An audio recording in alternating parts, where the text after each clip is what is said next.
একথা তো গভীরে ভাবা হয়নি কখনো। মৃত্যু আবহমান।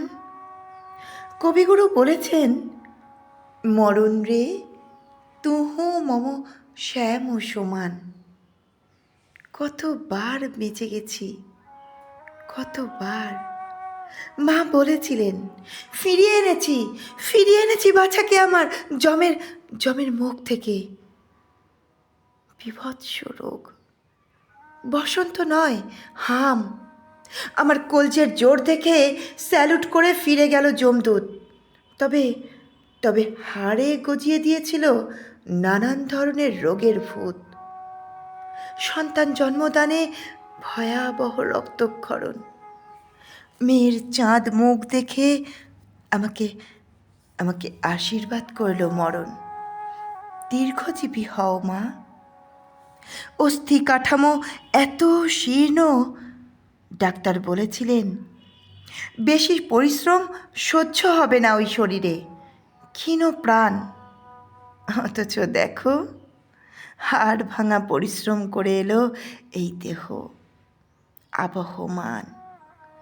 মৃত্যু মৃত্যু ভালোবেসে ডেকে আনলো সান্নিপাতিক জ্বর, যাতে ৪৯ দিন টানা চিকিৎসা আর বিশ্রাম নিয়ে সংসারের মুখে শেষে ফুটিয়ে তুলতে পারি হাসি।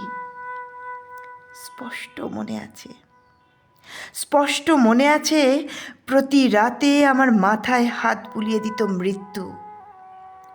চোখ খুলে দেখতাম বর বসে আছে অতন্দ্র প্রহরীর মতো। জমের সাধ্য কি আমার কাছে ঘেঁষে? আর ৯৫ সালে ভুল চিকিৎসায় সেপটিক কিনা বলেনি কেউ বটে, তবে তবে বুঝেছিলাম যা রটে তার তার কিছু তো বটে। নীল হয়ে যাওয়া শরীরের অসহ্য যন্ত্রণায় কুঁকড়ে কাঁদতে ভুলে গেছি।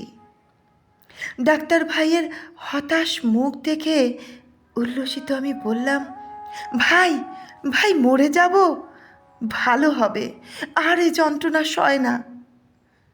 আমার মেয়ের করুণ চোখ দেখে করুণা হলো মৃত্যুর, সরে দাঁড়ালো। অপারেশন করে সারিয়ে তুলল ডাক্তার ভাই। আমার মা বিশ্বাস করতেন না পারলৌকিক ক্রিয়াকর্মে। রসিকা নারী বলতেন, শ্রাদ্ধতে শান্তি শুধু রসনায়, যম পরলোকের অস্তিত্ব নেই কোথাও। শরীর পঞ্চভূতে মিলিয়ে যায়। এই শরীরের সারবস্তু চিতার ছাই অথবা কবরের মাটিতে মিশে পুষ্টি দেয় বৃক্ষলতাকে। অরণ্যের নিধি, যে ফুলটি নিবেদন করছো তোমার আরাধ্যকে, যেন সেটি তোমারই কোনো প্রিয়জনের প্রতিনিধি। পিতামহ বৃক্ষদেহের প্রাত্যহিক ঝরা পাতা সার হয়ে পুষ্টি যোগায় শিশু মহিরুহের। আসলে মৃত্যু বলে কিছু হয় না। জন্ম মৃত্যু চলার ছন্দে জীবনচক্র। আজও আমার টবে অন্তত একটা ফুল ফোটে, 2টি তুলসী পাতা। আমার মা, আমার ভাই, আমার বর, আমার মেয়ে উদ্বিগ্ন হয়, মাকে হারায় পাছে। আমি আমার মায়ের মতোই বুঝিয়ে বলি, কোথাও যাব না, আমি কোথাও যাব না। ফুল হয়ে ফুটে থাকবো তোর ছাদ বাগানের কাছে। কোথাও যাব না আমি, ফুল হয়ে ফুটে থাকবো তোর ছাদ বাগানের কাছে। নমস্কার। পাঠ করলাম ছন্দা চট্টোপাধ্যায় লেখা কবিতা আবহমান।